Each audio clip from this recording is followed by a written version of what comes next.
Welcome back to People. I'm Shirley Lin. My guest is Mr. Emile Sheng, who is president of L'Hotel de Chine Group and also our former culture minister. Well, can you share a bit about your experience as culture minister? I mean, what a switch from political science to culture. Yeah. You know, what have you learned? I'm sure you valued a lot. Please share some stories with us. Yeah, there's so much to learn because this is actually, that was a very new area for me. And also a ministry in Taiwan, not only the cultural ministry, but all other ministries, it's hard to imagine how broad their business covers. So the creative industry is one of it. And there's like performing arts, visual arts, and also there is this community building, and literature, and we also have like 14 museums across the country. So there's like, and we also have like culture centers overseas, trying to promote. And we also built up some Taiwan Academy. That's right. Toward the end of my term. So you can imagine just by mentioning them, it took me about a minute to tell you the scope. Yeah. So there's so much things to learn and cover, and I think looking back, I'm glad that I was able to push for the Cultural Creative Industry Act to be passed by the Legislative Yuan, because that law was in the LY sitting there for 6 years. Okay. People thought there's no chance of passing it because so many different opinions about it.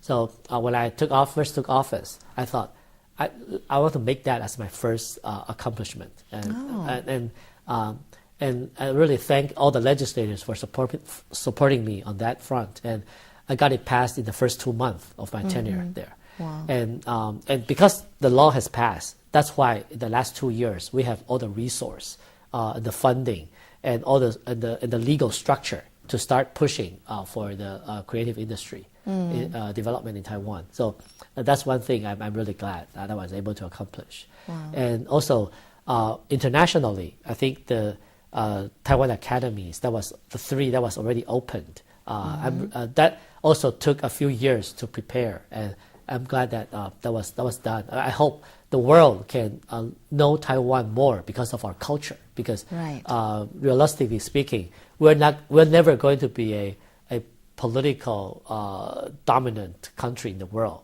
Okay. And we're economically, we probably can be one of the leaders, but we're really in comparison with China, I think we're not having the growth rate of China anymore. So by any means, we're still a small economy. But culturally, we're not really limited by size. And the rich Chinese culture, Taiwan is the place where we preserve our tradition much better than any other place that was influenced by Chinese culture. And because of our democratic way of life and thinking, we put more creative ideas into our traditional culture. So we're really at the best of both worlds. And we thought we should make Taiwan's cultural influence one of the world's leader, and especially the leader in the Chinese-speaking society. We hope that everybody living in with the Chinese heritage and root can look up to Taiwan's way of life as the way of life that they want to pursue on their own. That's great. Can you share maybe 1 or 2 things that you learned that you never knew before as culture minister, or just about our Taiwanese culture? Anything that you learned that you never knew before? Can you think of anything? There's so many things that it's just that I'm thinking about whether I can find out with some interesting examples. Maybe about calligraphy, or about Chinese dance art, or about pottery, or I don't know. Okay, for example, like because I'm really blessed in the way that I was able to observe all all you just said at a very close distance. For example, like calligraphy, like I never knew. I saw Master Dong Yangzi when she was holding a paintbrush this big. She actually used her arm around the paper and and it's amazing.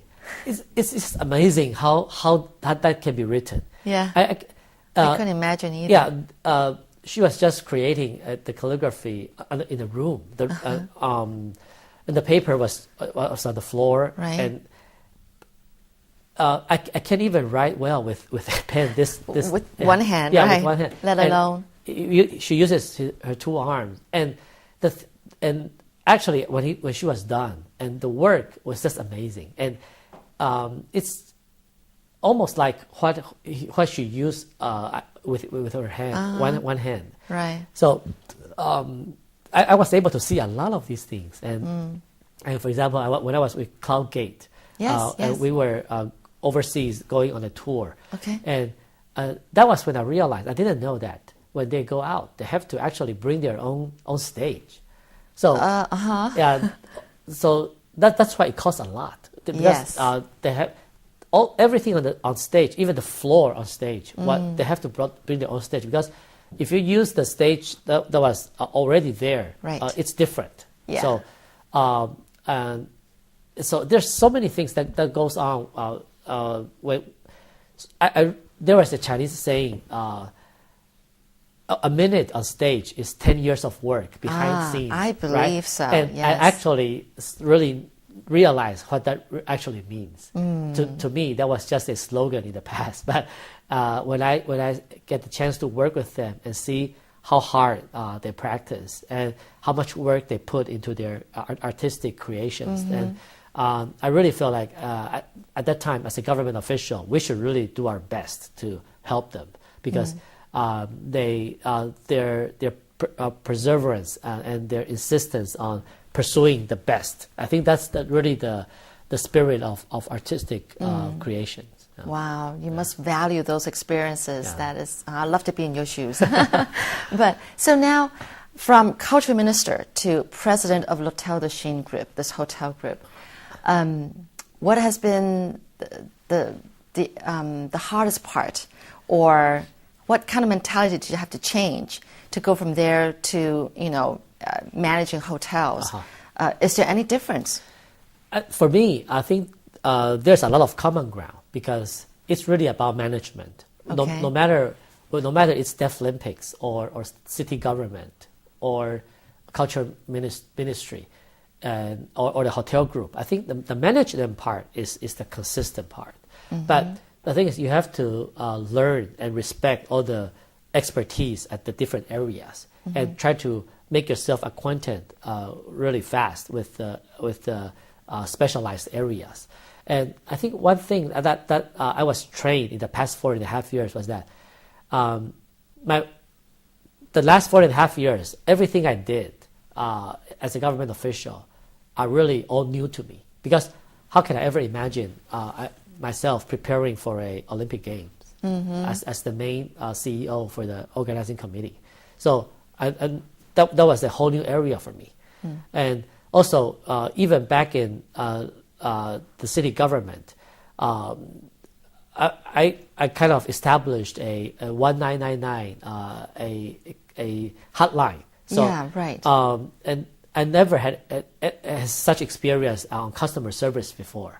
So I flew to New York and I observed how they did it. And when I came back to Taiwan, we did actually more than what New York has done. New York's number is 311. Okay. But I flew there to learn from their experience. But when I came back, I added so many different characteristics in our system. It's functioning even at a much better service level than New York is doing.